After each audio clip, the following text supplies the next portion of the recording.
പ്രിയപ്പെട്ട കൂട്ടുകാരെ, റിട്ടയർമെൻറ്റ് ലൈഫിലേക്ക് എല്ലാവർക്കും സ്വാഗതം. ഇന്ന് നമ്മൾ സ്റ്റോറി ടൈമിൽ ഒരു കഥയാണ് അവതരിപ്പിക്കുന്നത്. മാധവിക്കുട്ടിയുടെ കഥയാണ്. കഥയുടെ പേര് രോഹിണി എന്നാണ്. അപ്പോൾ നമുക്ക് പതുക്കെ കഥയിലേക്ക് കടക്കാം. രോഹിണി വിഖ്യാതയായ ദേവിയുടെ അനുഗ്രഹം തേടിയാണ് അവർ കന്യാകുമാരിക്ക് വന്നത്. വിവാഹം കഴിഞ്ഞിട്ട് 20 കൊല്ലമായി. ഒരു കുഞ്ഞില്ല. യാഥാസ്ഥിതിക ഹിന്ദു ദമ്പതികൾക്ക് അത് സഹിക്കാനാവാത്തൊരു ദുരവസ്ഥയാണ്, സംശയമില്ല. കന്യാകുമാരി യാത്രയുടെ പ്രയോജനത്തെക്കുറിച്ച് അവർക്ക് ലേശം സംശയമുണ്ടായിരുന്നുവെന്ന് മാത്രം. ആ സംശയം അവർ പുറത്തു പറഞ്ഞില്ല. അയാളുടെ അമ്മയാണെങ്കിൽ ഒരവകാശിയെ കണ്ടെത്താനുള്ള പ്രശ്നത്തിൽ ആകെ അസ്വസ്ഥയായിരുന്നു. വീട്ടിൽ വന്ന ഏതൊരാളോടും ഏറ്റവും ചെറിയ വിശദാംശങ്ങൾ പോലും വിട്ടുകളയാതെ നിരാശതയുടെ കഥ മുഴുവൻ വിവരിക്കുക അവരുടെ സ്വഭാവമായിരുന്നു. അവർ ഗുരുവായൂർക്ക് പോയതും പളനിയിൽ പടികയറാൻ പോയതും കാശിയിലും പുരിയിലും ഹരിദ്വാറിലും പോയതും ഇതൊക്കെയായിട്ടും ഈശ്വരൻ പൂർവജന്മ പാപങ്ങൾ മറക്കാനോ അവർക്ക് സന്താനഭാഗ്യം നൽകുവാനോ തയ്യാറായില്ലെന്നതും അവർക്കിപ്പോഴും കുട്ടികളില്ല എന്നതുമൊക്കെ ആ സ്ത്രീ തൻ്റെ വരണ്ട ശബ്ദത്തിൽ എല്ലാവരോടും പറഞ്ഞു. ഈ ധനമൊക്കെ, ഈ വസ്തുക്കളൊക്കെ, ഈ കെട്ടിടങ്ങളൊക്കെ ആർക്ക് കൊടുത്തിട്ട് ഈ തലമുറ കടന്നു പോകും എന്ന് അവർ വിലപിച്ചു. ഒരിക്കൽ മദ്യപിച്ചു ലക്കുതെറ്റി വീട്ടിലെത്തിയ ഒരു എഴുത്തുകാരനോട് അവർ ക്ഷേത്രങ്ങളെക്കുറിച്ച് പറഞ്ഞപ്പോൾ അയാൾ ചോദിച്ചു, അവൾ ദൈവങ്ങളെ അല്ലാതെ ഒരു പുരുഷനെ സമീപിച്ചു നോക്കിയോ എന്ന്. കിഴവി അയാളെ ആട്ടി പുറത്താക്കി. 1 മണിക്കൂർ നേരത്തേക്ക് അവർ ഒരു അപസ്മാര രോഗിയെ പോലെ ആയിരുന്നു. വീട്ടിലെ ചെറുപ്പക്കാർ വാരാന്ത്യത്തിൽ വീട്ടിലേക്ക് നിർബന്ധപൂർവം ക്ഷണിച്ചു വരുത്തിയ അതിഥികളെ അവർ അംഗീകരിച്ചിരുന്നില്ല. അതിഥികൾ ചിത്രകാരന്മാരും കവികളുമായിരുന്നു. ഒരിക്കലെങ്കിലും ഒരു കവിതാ പുസ്തകം മറിച്ചു നോക്കുക പോലും ചെയ്തിരിക്കാൻ ഇടയില്ലാത്ത ധനികനും വ്യവസായിയുമായ തൻ്റെ മകനുമായി ഇവർക്കെന്ത് ബന്ധം? അയാളാണെങ്കിൽ സ്കൂൾ വിദ്യാഭ്യാസം പോലും പൂർത്തിയാക്കാൻ മെനക്കെട്ടില്ല. വ്യവസായശാലകളുടെ മുഴുവൻ ഭാരവും അമ്മയുടെ ചുമലുകളിൽ പൊടുന്നനെ ചാരിക്കൊണ്ട് അയാളുടെ അച്ഛൻ മരിച്ചു. അമ്മയ്ക്ക് ശാരീരികമായി സുഖമുണ്ടായിരുന്നില്ല, പക്ഷേ അവർ മാനസികമായി ശക്തയായിരുന്നു. അവരുടെ ഇച്ഛാശക്തി പ്രബലമായിരുന്നു. മകൻ വ്യവസായത്തിൽ താല്പര്യം പ്രദർശിപ്പിക്കുന്നത് കണ്ടപ്പോൾ അമ്മയ്ക്ക് ആശ്വാസമായി. 1 കൊല്ലത്തിലധികം നഗരത്തിൽ പിറന്നു വളർന്ന അഭ്യസ്തവിദ്യയായ ഒരു പെൺകുട്ടിയെ വിവാഹം കഴിക്കാൻ അവർ അവനെ നിർബന്ധിച്ചു. അങ്ങനെ ഒരു ഭാര്യ വിദേശ വ്യാപാരികളുമായുള്ള ക്രയവിക്രയ കാര്യത്തിൽ അവന് സഹായകമായിരിക്കുമല്ലോ. അവൾ മെലിഞ്ഞിരുന്നു. പ്രസന്നമായ ഇരുണ്ട നിറം. അവൾ അയാളിൽ നിന്നും അമ്മായിയമ്മയിൽ നിന്നും തികച്ചും വ്യത്യസ്തയായിരുന്നു. അവർ തടിച്ച ശരീരപ്രകൃതിയുള്ളവരും മങ്ങിയ നിറമുള്ളവരുമായിരുന്നു. അവളുടെ ത്വക്കിൻ്റെ ഇരുളിമ ഒരു പോരായ്മയായിരുന്നു. പക്ഷേ ആ പോരായ്മ കൊണ്ടാണ് അവളുടെ അമ്മായിയമ്മ തൻ്റെ മകന് വേണ്ടി അവളെ തെരഞ്ഞെടുത്തത്. സുന്ദരിയെ തെരഞ്ഞെടുത്താൽ പോരാ, സൗന്ദര്യം വഴിതെറ്റിക്കും. അവരുടെ മകൻ പണിയിൽ നിന്നും വഴുതിപ്പോവാൻ പാടില്ല. മറ്റൊന്നുകൂടിയുണ്ട്. അവളെക്കുറിച്ച് പറയുന്ന വേലക്കാരികളുടെയും ദരിദ്രരായ ബന്ധുക്കളുടെയും വാക്കുകൾ കിളവിയുടെ മുറിവേറ്റ പൊങ്ങച്ചത്തിന്മേൽ ഒരു പുരട്ടുമരുന്നു പോലെ പുരളും എന്നത് തീർച്ചയാണ്. അവർ പറയും, നിങ്ങളുടെ മരുമകൾ അഭ്യസ്തവിദ്യ ആയിരിക്കാം, പക്ഷെ നിങ്ങളുടെ പകുതി നിറമില്ല അമ്മേ. അവൾക്ക് നിങ്ങളൊരു വെളുത്ത റോസാപ്പൂ പോലെയാണ്. പട്ടണത്തിൽ നിന്ന് വരുന്ന ഏത് പെണ്ണിനു കഴിയും നിങ്ങളുടെ പാൽ പോലെ വെളുത്ത തൊലിക്ക് വേണ്ടി കൊതിക്കാൻ?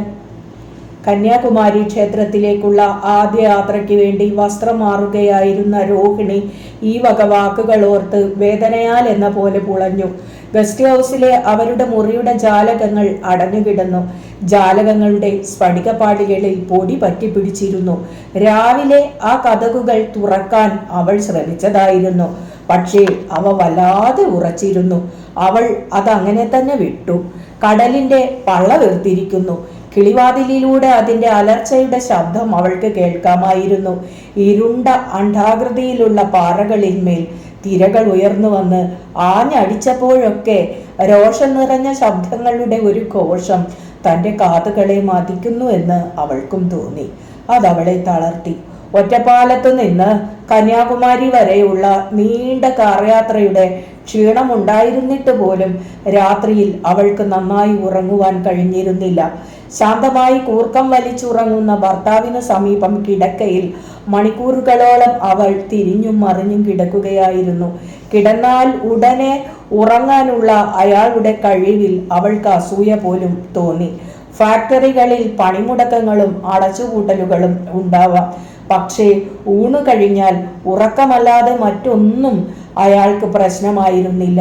തൊഴിലാളികളുടെ രോഷത്തെക്കുറിച്ച് ഉത്കണ്ഠാകുലയാവുന്നത് ഭാര്യയായിരുന്നു.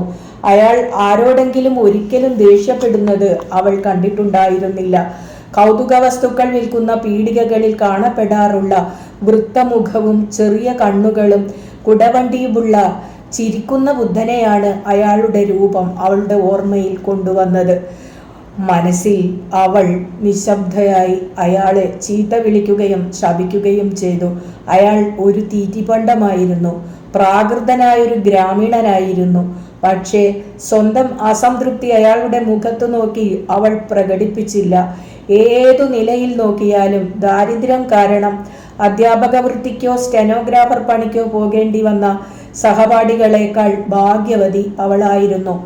പ്ലാസ്റ്റിക് വലകളിൽ പൊതിഞ്ഞ മുടിക്കെട്ടുകളും നൈലോണിൽ പൊതിഞ്ഞ വികൃത രൂപങ്ങളുമായി നടക്കുന്ന അവറ്റകളെ കാണാൻ എന്തൊരു വൃത്തികേടാണ്.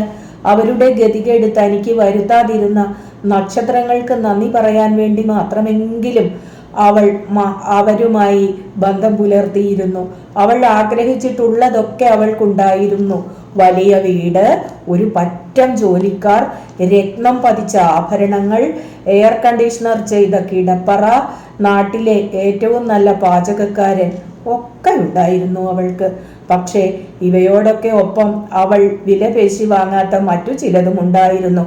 ഉദാഹരണത്തിന് പകലൊക്കെ ശല്യപ്പെടുത്തുന്ന, അവൾ എങ്ങോട്ട് പോയാലും പിന്തുടരുന്ന അമ്മായിയമ്മ.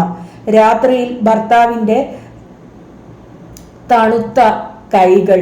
നേരത്തെ വിധവയാകണേ എന്ന് പോലും അവൾ രഹസ്യമായി പ്രാർത്ഥിക്കുകയുണ്ടായി. 1-2 തവണ. ഓ, ഞാൻ എന്നെ തന്നെ വെറുക്കേണ്ടവളാണ്. അവൾ കണ്ണാടിയിലേക്ക് നോക്കി പിറുപിറുത്തു. ഞാനൊരു ക്രൂരയാണ്. ഈ നേരത്ത് കതക് തുറന്ന് അവളുടെ ഭർത്താവ് മുറിയിലേക്ക് കടന്നു വന്നു. നീ തയ്യാറായോ? അയാൾ ചോദിച്ചു. കടുകു നിറത്തിലുള്ള ഒരു കുപ്പായവും വീതി കൂടിയ കാലുറകളുമാണ് അയാൾ ധരിച്ചിരുന്നത്. ഇയാൾ തൻ്റെ ആകാരമെങ്കിലും സൂക്ഷിച്ചിരുന്നുവെങ്കിൽ, അവൾ തന്നോട് തന്നെ പറഞ്ഞു. കൊലച്ചോറുണ്ണുന്ന കുറ്റവാളികളെ പോലുള്ള നശിച്ച തീറ്റയെങ്കിലും നിർത്തിയിരുന്നെങ്കിൽ. സ്വന്തം മുഖം വീണ്ടെടുത്ത് അവൾ മന്ദഹസിച്ചു. അയാൾ 2 കൈകളാലും അവളുടെ അരക്കെട്ടിനു പിടിച്ചു. നഗ്നവും കുളി കഴിഞ്ഞ് ഇപ്പോഴും തെലീറനും ആയ ചുമലുകളിൽ ചുംബിച്ചു. കെണിയിൽപ്പെട്ട ഒരു മൃഗത്തെ പോലെ തൻ്റെ ആത്മാവ് ഭയന്ന് ഉൾവലിയുന്നത് അവൾക്ക് അനുഭവപ്പെട്ടു. എന്നാൽ അയാൾക്ക് യാതൊരുവിധ സംശയവും ഉണ്ടായില്ല. അവളുടെ മരവിപ്പ് അയാൾ കൂട്ടാക്കിയിരുന്നില്ല. സ്ത്രീകളെക്കുറിച്ച് അയാൾക്ക് ചില മുൻവിധികളൊക്കെ ഉണ്ടായിരുന്നു. നല്ല രീതിയിൽ വളർന്ന സ്ത്രീകളൊക്കെ തണുപ്പരായിരിക്കും എന്ന് അയാൾ കരുതി. അതുകൊണ്ട് അയാളുടെ വിയർക്കുന്ന ശരീരത്തിനടിയിൽ ഒരു ശിലാപ്രതിമ പോലെ അവൾ കിടന്നപ്പോൾ അയാൾ അവളിലും തൻ്റെ വിവാഹത്തിലും തൃപ്തനായി. കാമപ്രകടനത്തിനു വേണ്ടി അയാൾ ചെറുപട്ടണങ്ങളിലെ തേവിടിശികളുടെ അടുത്തുപോയി. അയാൾ കൊടുത്ത പണത്തിൻ്റെ വില അവർ ഞരക്കങ്ങളും നിശ്വാസങ്ങളുമായി അയാൾക്ക് മടക്കിക്കൊടുത്തു. ക്ഷേത്രത്തിലേക്ക് പോയാലോ? അയാൾ അവളോട് ചോദിച്ചു. സൂര്യൻ്റെ ചൂട് ഏറും മുമ്പ് നമുക്ക് മടങ്ങി വരാം. അവൾ താഴേക്ക് പടികളിറങ്ങി വന്നപ്പോൾ ബാല്യക്കാർ അവരെ തുറിച്ചു നോക്കി. അവരെ പോലെ ധനികരായ ആൾക്കാരുമായി സമ്പർക്കത്തിൽ വരിക അവരെ സംബന്ധിച്ചിടത്തോളം അപൂർവമാണ്. പണക്കാരെങ്ങനെ നടക്കുന്നു, എങ്ങനെ സംസാരിക്കുന്നു, എങ്ങനെ ഭക്ഷണം കഴിക്കുന്നു എന്നൊക്കെ അറിയാൻ അവർക്ക് താല്പര്യമുണ്ടായിരുന്നു. അവരുടെ ജീവിത രീതി പണക്കാരുടേതിൽ നിന്ന് വ്യത്യസ്തമാണ് എന്ന് അവർക്ക് ഉറപ്പായിരുന്നു. പക്ഷേ എങ്ങനെയെങ്കിലും ആ രഹസ്യം പഠിച്ചെടുത്താൽ അവരും ധനികരാകും. അവരും അവരുടെ ഇടുങ്ങിയ അരക്കെട്ടുകളുള്ള ഭാര്യമാരുടെ കൈ കോർത്തു പിടിച്ച് കസ്തൂരിയുടെ ഗന്ധം പരത്തിക്കൊണ്ട് പടികൾ ഇറങ്ങി വരും. ഡ്രൈവർ കാറിന്റെ ഡോർ തുറന്നു പിടിച്ച് കാത്തു നിൽക്കുകയായിരുന്നു. മുതലാളിയുടെ ഭാര്യ നോക്കുമ്പോഴൊക്കെ വല്ലാതെ കവിൾ ചുവക്കുന്ന പ്രകൃതക്കാരനായ ഒരു ചെറുപ്പക്കാരനായിരുന്നു ഡ്രൈവർ. അവൻ വിരൂപനല്ല. കാറിലേക്ക് കയറുന്നതിനിടെ രോഹിണി ഓർത്തു. അവൾ അവനോട് ലേശം കുഴഞ്ഞാടാൻ തുടങ്ങിയെങ്കിൽ അവന്റെ പ്രതികരണം നിരീക്ഷിക്കാമായിരുന്നു. വളരെ രസകരമാവും ആ നിരീക്ഷണം. ഒരു വേള ഒരു നാൾ അവൻ്റെ കയ്യിലേക്കോ കാറിനടുത്തോ ബോധം കെട്ടു വീഴണം. അപ്പോൾ അവന് അവളെ തൊടേണ്ടി വരും. അവൻ ആകെ ലജ്ജ കൊണ്ട് ചുവക്കും. അവൻ്റെ ഹൃദയം വല്ലാതെ മിടിക്കും. ആ രംഗമോർത്ത് അവൾ ചിരിച്ചു. അതെ, അവൻ തന്നെ അഗാധമായി സ്നേഹിക്കുന്നുവെന്ന് അവൾക്ക് തീർച്ചയായിരുന്നു. അവൾക്ക് വയസ്സ് 40 പക്ഷേ വളരെ വശ്യമായ 40 തൻ്റേത് എന്ന് അവൾക്കറിയാമായിരുന്നു. കൊഴുപ്പ് 1 ഔൺസ് കൂടുതലില്ല ശരീരത്തിൽ. അവയവങ്ങളുടെ മെലിഞ്ഞ ആകാരത്തിൽ, വീതി കുറഞ്ഞ പാദങ്ങളിൽ, ചെറിയ കൈപ്പത്തികളിൽ, സർവോപരി ദൃഢമായ മാറുകളിൽ അവൾ അഭിമാനം കൊണ്ടിരുന്നു. ബ്ലൗസിനടിയിൽ ബ്രേസിയർ ധരിക്കാതെ അവൾ അത് അഭിമാനപൂർവ്വം പ്രദർശിപ്പിച്ചു. ബ്ലൗസിനടിയിൽ ഒന്നും ധരിക്കാത്തത് എന്താണെന്ന് അവളുടെ ഭർത്താവ് പലപ്പോഴും ചോദിച്ചു. സഞ്ചി പോലെ തൂങ്ങിയ മുലകളുള്ള സ്ത്രീകൾക്കുള്ളതാണ്, തനിക്കുള്ളതല്ല ബ്രാ എന്ന് അവൾ മറുപടി പറഞ്ഞു. കുട്ടികളില്ലാത്തത് ഒരു വേള ഭാഗ്യമായി. അല്ലെങ്കിൽ അവരുടെ മുലക്കണ്ണുകൾ ചപ്പി വലിച്ച് മുലകളുടെ ആകാര സൗഷ്ഠവം നശിപ്പിച്ചു കളഞ്ഞേനെ.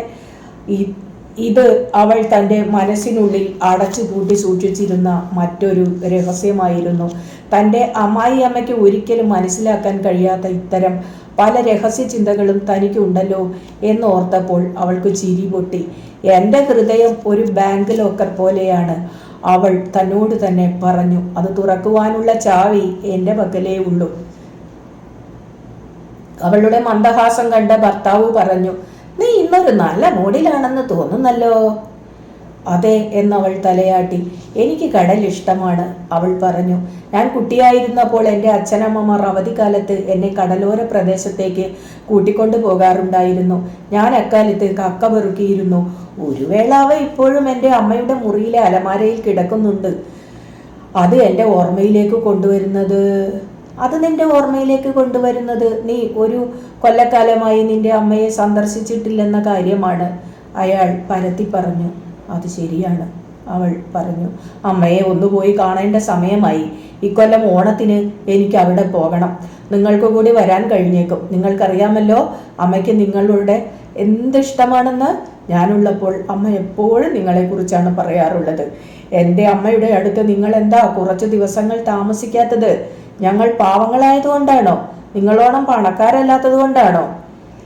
എൻ്റെ ഡ്രൈവറുടെ മുൻപിൽ നീ ഇങ്ങനെ സംസാരിക്കരുത്, അയാൾ ശബ്ദമടക്കി പറഞ്ഞു. അതെന്നെ അസ്വസ്ഥനാക്കുന്നു. അവൾ തിടുക്കത്തിൽ മുഖം തിരിച്ചു കടൽക്കരയിലേക്ക് നോക്കി. അഴുക്കു വസ്ത്രം ധരിച്ച 2 ചെറിയ പെൺകുട്ടികൾ ഒരു ഗുജറാത്തി ദമ്പതികൾക്ക് കവടിമാല വിൽക്കാൻ ശ്രമിക്കുകയായിരുന്നു. ക്ഷേത്രങ്ങൾ കയറിയിറങ്ങുന്നതിനു പകരം നമുക്ക് ഒരു പാവപ്പെട്ട കുട്ടിയെ ദത്തെടുത്താൽ എന്താണ്? അവൾ ഭർത്താവിനോട് ചോദിച്ചു. ഈ കുട്ടികളിൽ ഒന്നിനെ നമുക്ക് വീട്ടിൽ കൊണ്ടുപോയി കുളിപ്പിച്ച് നല്ല ഭക്ഷണം കൊടുത്ത് വളർത്താം. അവൾ ക്രമേണ എന്നെ പോലെയാവും.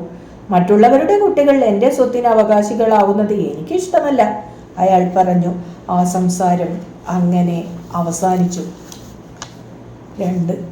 ക്ഷേത്ര ദർശനത്തിനും മുറിയിൽ നൽകപ്പെടുന്ന ഭക്ഷണത്തിനും ശേഷം കാലയാപനത്തിനു വേണ്ടി നഗ്നചിത്ര നിർമ്മാതാക്കളെ അനുസരിക്കുന്ന മോഡലുകളെ പോലെ അവർ സംഭോഗത്തിൽ ഏർപ്പെട്ടു. ആ സ്ഥിതിയിലും ആനന്ദം കണ്ടെത്താൻ രോഹിണിക്ക് കഴിഞ്ഞില്ല.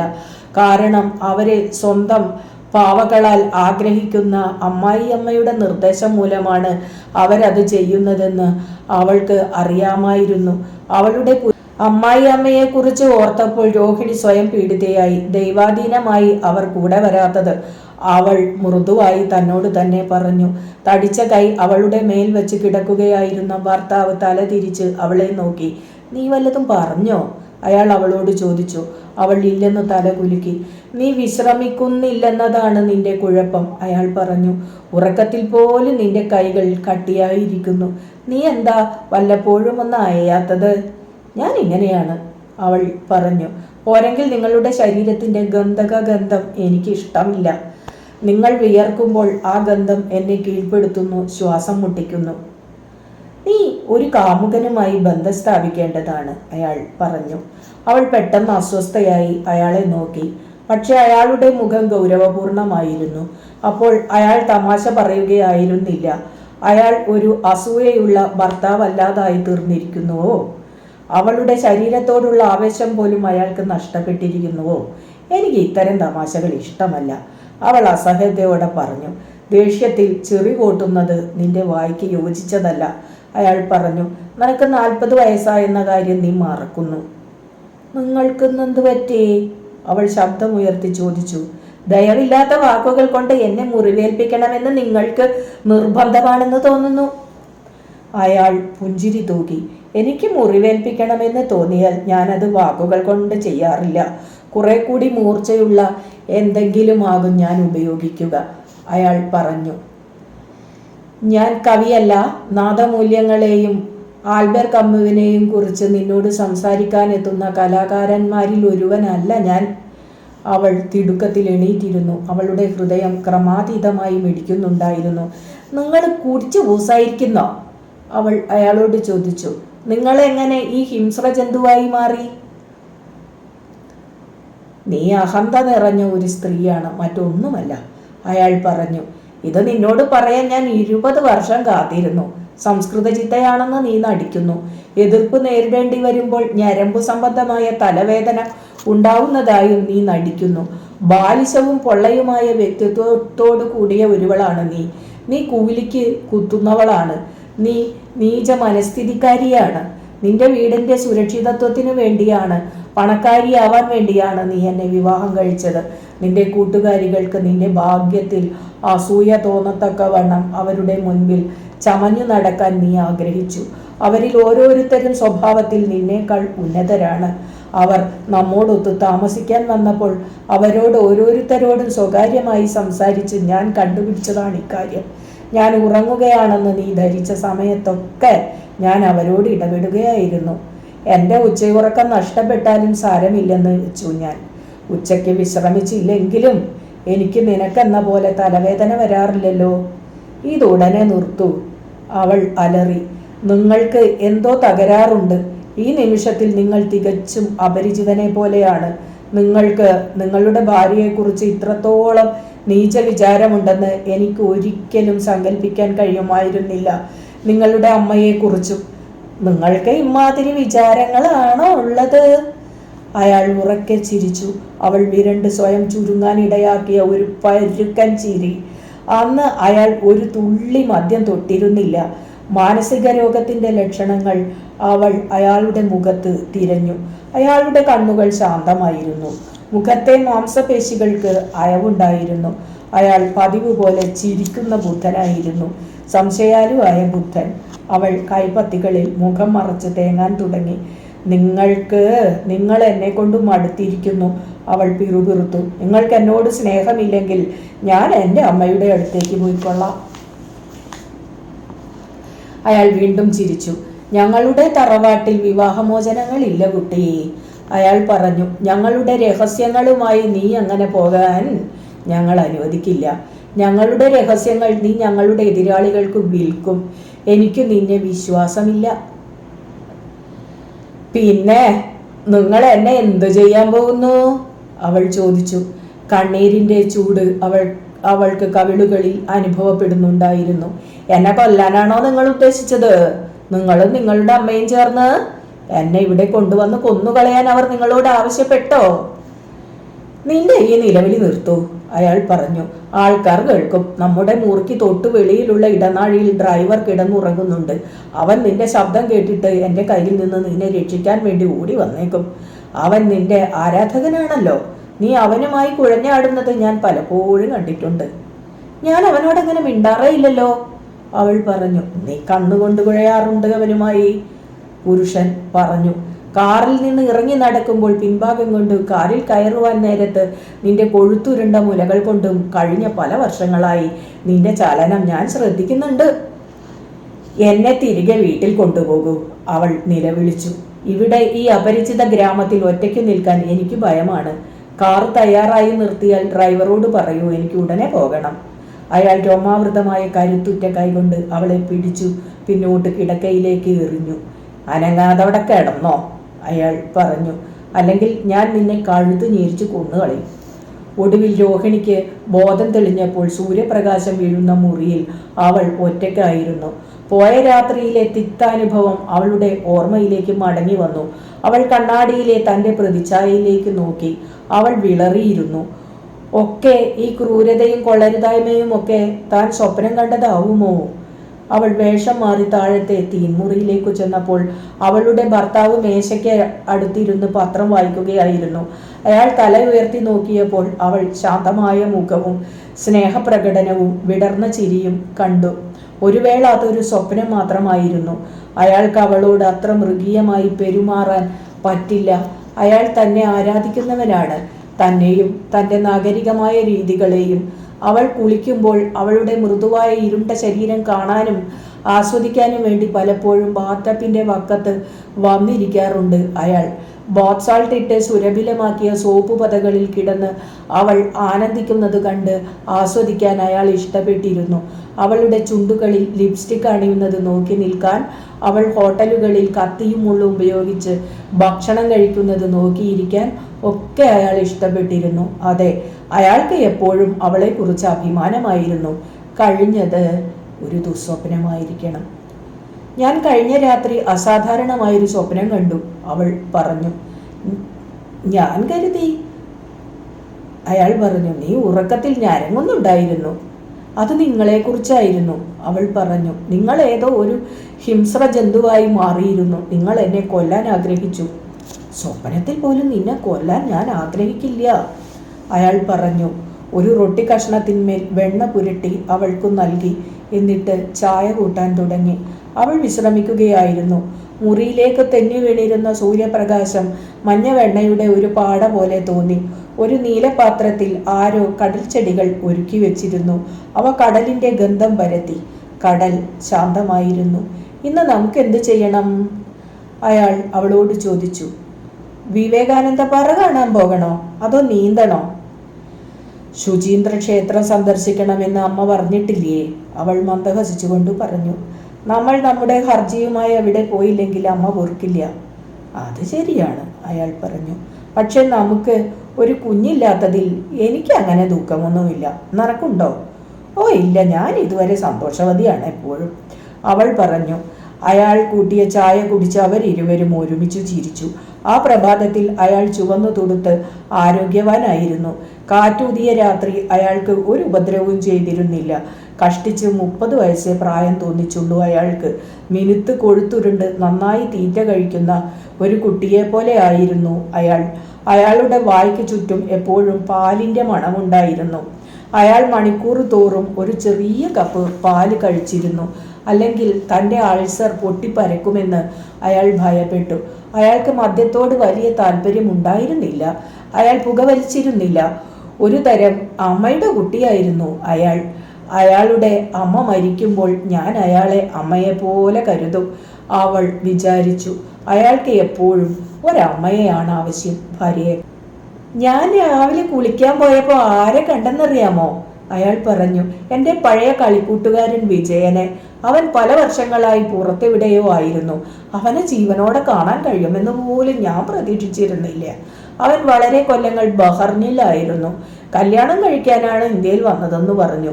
എങ്കിൽ കന്യാകുമാരിയിൽ എന്തു ചെയ്യുകയാണെന്ന് ഞാൻ ചോദിച്ചു. അപ്പോഴവൻ തിരിച്ചു ചോദിക്കുകയാണ്, എന്താ തമിഴ്നാട്ടിൽ പെൺകുട്ടികളില്ലേ എന്ന്. അവൻ ആ പഴയ വിജയൻ തന്നെ, തമാശ പറയലും വിളിക്കലും. അവൻ ഇവിടെ ഉച്ചഭക്ഷണത്തിന് വരുമ്പോൾ നിനക്കവനെ പരിചയപ്പെടാം. ഞാൻ അവനെ ക്ഷണിച്ചിട്ടുണ്ട്. നിങ്ങൾ ഈ കൂട്ടുകാരനെ കുറിച്ച് ഒരിക്കലും പറഞ്ഞിട്ടില്ലല്ലോ, അവൾ പറഞ്ഞു. ഇല്ല, പറഞ്ഞിട്ടില്ല. ഞാൻ മരിച്ചു പോയതെന്ന് കരുതിയിരുന്നത് കൊണ്ടാണ് ഒന്നും പറയാത്തത്.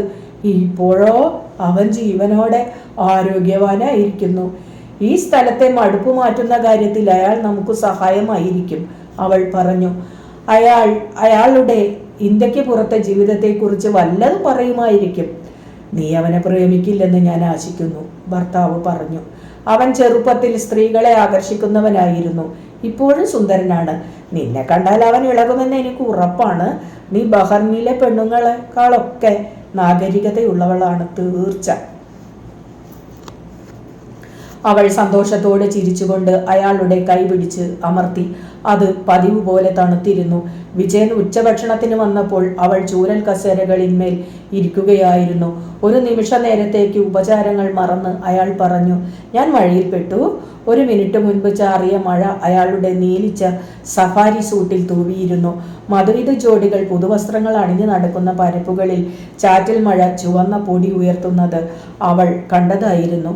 എൻ്റെ ഭാര്യ രോഹിണി, പുരുഷൻ അഭിമാനത്തോടെ തൻ്റെ ഭാര്യയെ നവാഗതന് പരിചയപ്പെടുത്തി. നാം ഇതിനു മുമ്പ് തമ്മിൽ കണ്ടിട്ടുണ്ടെന്ന് എനിക്ക് തോന്നുന്നു.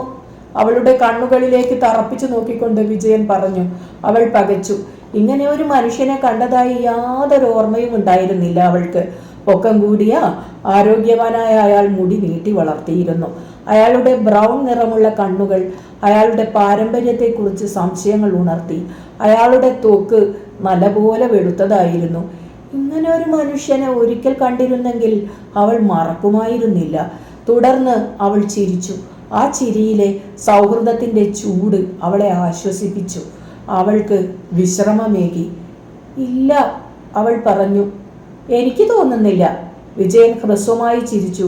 ഒരു വേള പോയ വർഷങ്ങളിൽ ഞാൻ വളരെയധികം മാറിയിട്ടുണ്ടാവും, അയാൾ പറഞ്ഞു.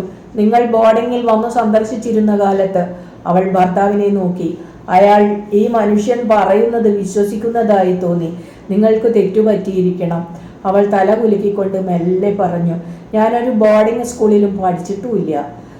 വിജയൻ പിന്നെയും ചിരിച്ചു. പ്രകടമായ ഉപചാരം പ്രദർശിപ്പിച്ചുകൊണ്ട് അയാൾ തല വണങ്ങി.